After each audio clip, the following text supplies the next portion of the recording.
Hi everybody, this is Jack, and I'm replying to grungerocker1991, that's Kevin, who asked for 5 facts. And so I've done this before, and the first response that I made, I talked about collecting license plates and padlocks, things like that. I'm pretty much a collector. This time I thought I would give you a little more information about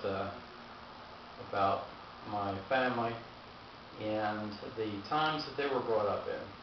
Number one fact is my mom, who died about 1.5 years ago. She lived to be 98 years old and was in pretty good health over a long period of time. She developed osteoporosis a long time ago, and eventually that's what finally got to her. She fell, which is a common problem with the elderly, and broke her hip. And when she did that, she had an operation to restore that, and the operation was a success, but rehab was not. She had quite a bit of memory impairment too at that point, and so then began a downward spiral in her health, and about 4 months later she passed on. But she had a good life, and a long life, and I think it's worthy to note, since we become to some degree near those that we've been close to. She grew up in tough times. She worked as a secretary during the Depression, and back in those days, really not many people had money, and she had one dress that she could wear to work, so every day when she got home, she washed the dress and ironed it. That's what you had to do back in those days. And she was lucky, at least she had a job. And so she was a secretary during a good portion of her life, and quite a good one too. And she was a student at the Gregg shorthand system. Now, I've looked at her books, and that's an interesting thing to study. And I guess today it's obsolete because of all the recording devices, and because now employers can type out their own memos on their PCs and not be concerned about secretary taking dictation. My dad also was a child of the Depression. He came from a pretty large family, had to quit school at 7th grade to help support the rest of the kids in the family. He worked in a silk mill, which you don't even hear about anymore, and akin to textiles and fabrics and so on, and worked in that long hours.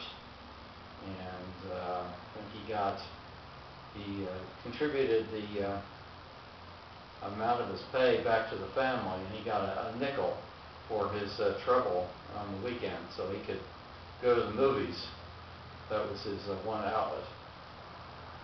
A little later, he got a windfall in that he was accepted into a program that in the United States here that helped to replace monuments. It built a lot of things. It was the Civilian Conservation Corps, and he cleared land with the Corps and became the site of an Army base. Down here, the Civilian Conservation Corps made the first state park down in Sebring, Florida. They constructed the bridges through Virginia on the parkway there, and they did a lot of post offices, building post offices. The stonework they did was just amazing. All this was done in the Depression under FDR's direction to get the unemployed off the street, and he did provide meaningful employment for them and saved a lot from ruin, I'm sure. And my father died back in '93. He was 87, and he passed on because of prostate cancer. It's one of those situations where the doctor says, well, you probably will outlive the prostate cancer, but in his case, prostate cancer finally did take him. And he was a very conservative individual with regards to money. As you can imagine, growing up in the Depression, it left a stamp on people. They didn't spend money recklessly. They were somewhat distrustful of banks because a lot of the banks went bankrupt during the Depression, and people lost their entire savings. Somewhat similar to what we're going through now, except bank deposits are federally insured, but only up to a certain point. Back in those days, there was no insurance in bank deposits, so if the bank went under, your money was in it, you didn't have any money. So those were really bad times. The Depression lasted a long time, essentially all the 1930s. Basically coming out of the Depression by the very end of the 30s. The thing that really changed things was spending for the World War II and the military requirements for World War II, and put a lot of people into defense jobs, and essentially stopped car production from 1942 to 1945. They were busy making military equipment, airplanes, staff cars, weaponry for the war effort. My grandmother, my mom's mom, lived to be 100, and another story of perseverance. She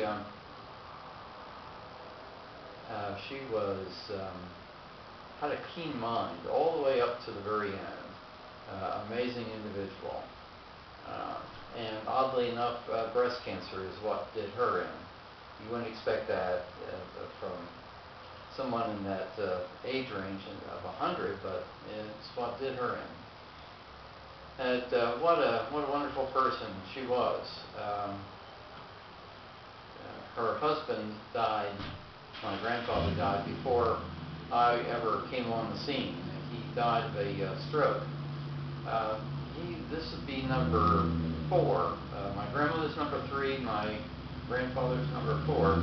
He was a glass blower and made lots of artistic creations, first in New Jersey, then in Pennsylvania.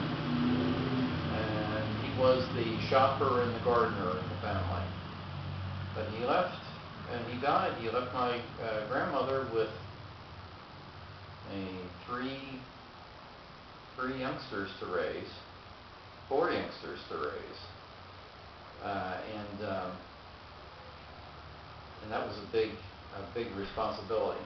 My grandmother took a job in the knitting mill, and I always liked to hear her stories.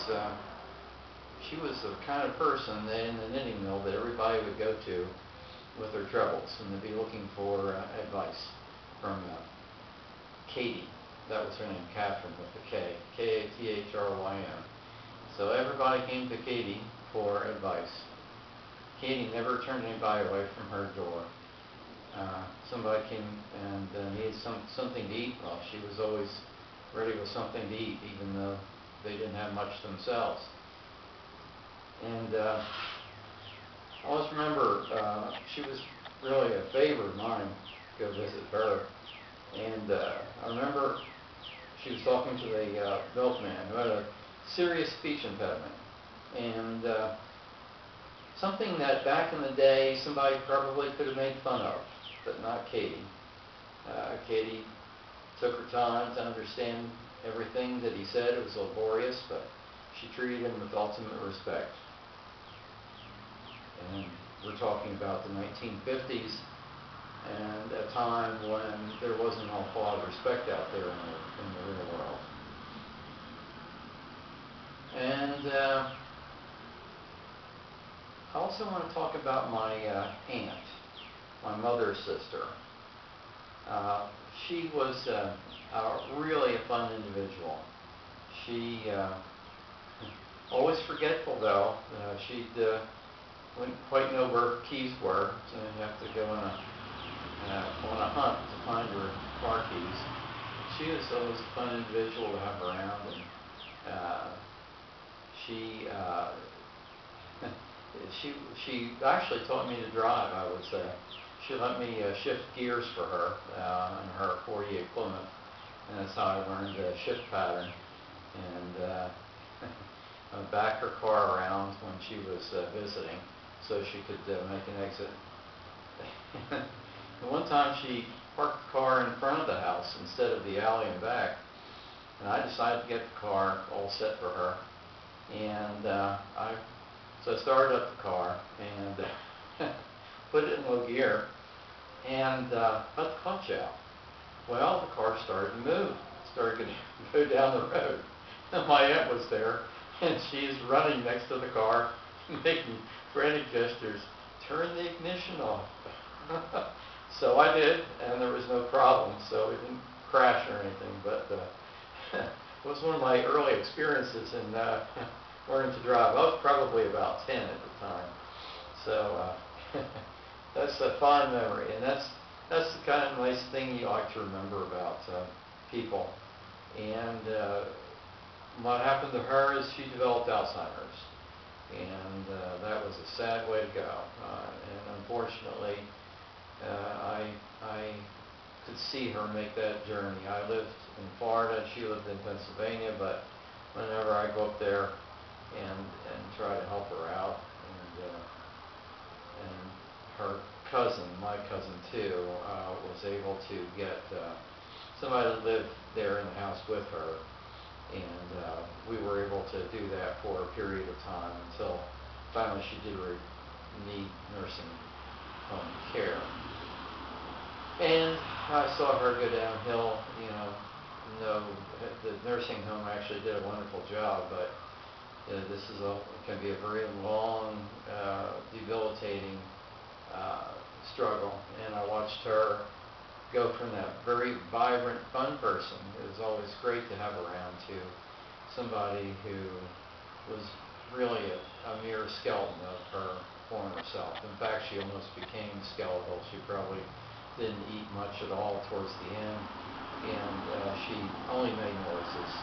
She didn't really recognize me. But what you carry around with you is the memories of the good times.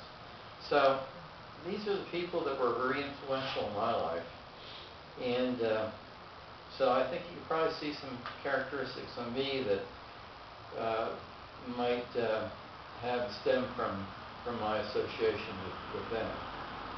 I feel privileged to have done that. So I hope that Kevin, you like this, and I hope that some of my viewers get to know a little bit more about my upbringing, where I came from, and what was important